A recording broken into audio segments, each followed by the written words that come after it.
Welcome to The Source, where we combine the headlines with in-depth conversations with the newsmakers themselves. I'm Pinky Webb. Today on the program, after a delay in delivery, the initial batch of AstraZeneca COVID-19 vaccines finally arrive in the country. President Rodrigo Duterte thanks the European Union and other donor countries after previously accusing them of holding vaccines hostage. And also, what are the distribution plans for the AstraZeneca vaccines? And later, Disney is finally releasing a song in Filipino for its upcoming movie Asia's Soul Supreme, KZ Tandingan, joins us in the program.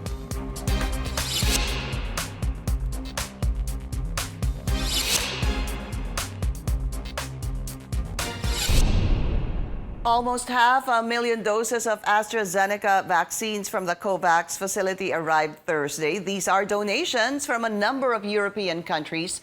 In February, the president expressed his frustration as he accused the European Union of holding the vaccines hostage. But this time, the president thanked the donor countries for these protective shots to Filipinos. Here's the president in his own words.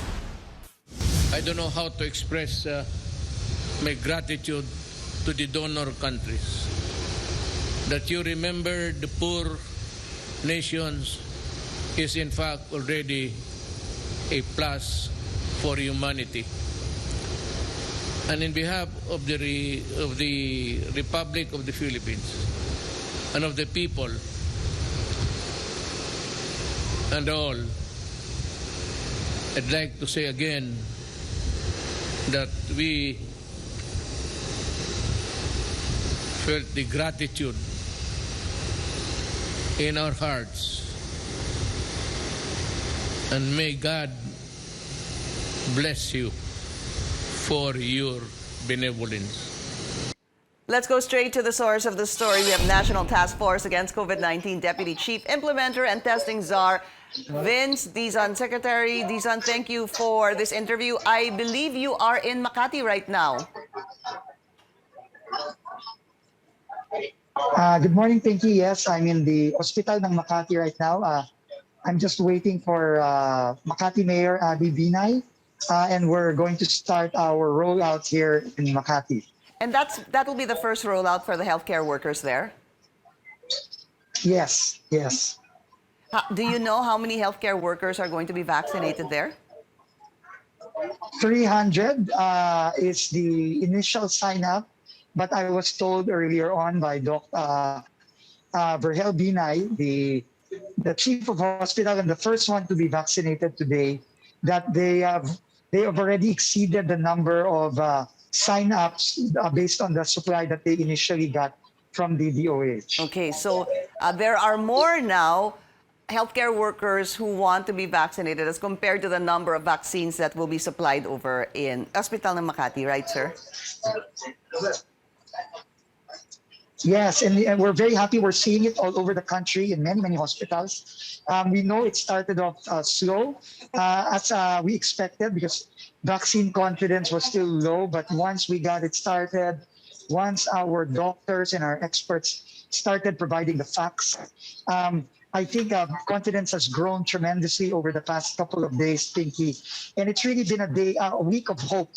Really, when we see the faces of our healthcare workers, very hopeful, very happy that the vaccines are finally here. And of course, also the next good news, Secretary Vince, you were with the President last night at Villamor Air Base when the AstraZeneca vaccines had arrived, almost 500,000 arriving at about 7 p.m. last night. Tell us, Secretary, when will the vaccination using AstraZeneca begin?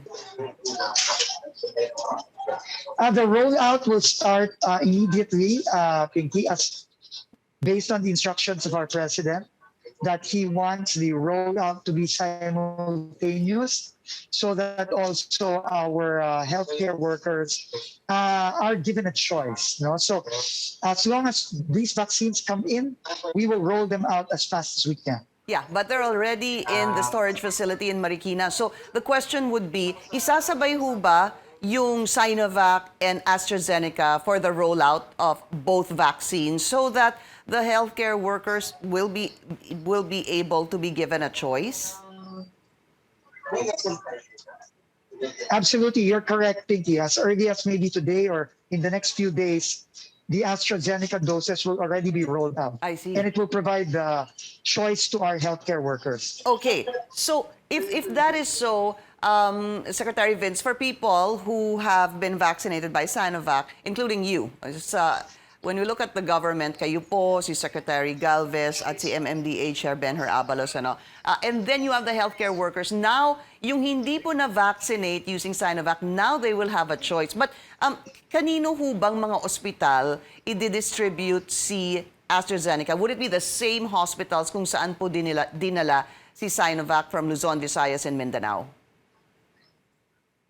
The final distribution list will be coming from the DOH as advised by our technical advisory group on immunization. But since hindi pa nga kulang pa yung Sinovac, Pinky, there will be some hospitals who will get, but there will also be other hospitals that did not get, that will get these next batches of AstraZeneca. So we went up to our National Immunization Technical Advisory Group to determine which hospitals will get AstraZeneca. But remember, we have 1.7 million healthcare workers nationwide, and our priority now is every vaccine that comes in will be sent to our healthcare workers all over the country. So that is still the priority, Secretary Vince. Whether it's Sinovac, whether it's AstraZeneca, as you mentioned, Secretary Galvez said that too. We have about 1.7 healthcare workers. So these first batch of vaccines will go to the healthcare workers. Absolutely, Pinky. So we now have more than 1 million doses in the country. So that's a great start, but it's still not enough. Yeah. It's only good for 1,000 plus healthcare workers, and we have 1.7. So everything that comes in will be prioritized for our healthcare workers. You're right. If you look at 1.7 healthcare workers, we need 3.4 million vaccines for them. Yes, that's correct. Okay. So very clear. It's going to go to the hospitals and the healthcare workers. It will not just the priority, sa kanila ho talaga mapupunta both vaccines. So, okay, that's clear right now. I think Secretary Galvez told me also yesterday, there could be some siguro category or focus for AstraZeneca. I think he said that AstraZeneca could be for the more or the senior healthcare workers. Tapos yung Sinovac pwedeng from the healthcare workers aged 18 to 59, Sec Vince. Yes, in fact, former Health Secretary Esperanza Cabral also recommended that. And I think this is one of the key considerations of the Immunization Technical Advisory Group. Since AstraZeneca has no qualification on age, unlike the qualification for Sinovac. So one way of doing it, although I do not want to preempt the NITAG, but one way of doing it is really using the AstraZeneca for our healthcare workers who are above 59 years old. Okay. So if we look at the 3.4 million doses needed for our healthcare workers, they are, of course, the priority. We have about, 1.1 right now. In March, according to Secretary Galvez, hopefully dumating na yung 1 million doses of Sinovac. So that will total about 2.1 in March. And then in April, he said maybe another 2 million. That will be about 4.1. So more or less, are you looking at the healthcare workers being vaccinated in full by April pa po siguro, Sec Vince? Well, that is a possibility, Pinky, but also the WHO representative, Dr. Rabi, last night in his speech said that there will be an additional 4.5 million AstraZeneca doses between now and May, and they will arrive in tranches. Okay. Which means that we would receive more Astras in March. Opo. So the priority right now is to inoculate our 1.7 million healthcare workers. So every vaccine that comes in, regardless of brand, will be for them. So hopefully by March, end of March or April, we can already vaccinate all our healthcare workers. Okay. Is there a target, sir, na mabakunahan in one day? Yes, the vaccine cluster is working on that now as we roll this out. Because as you know, our initial problem is really supply.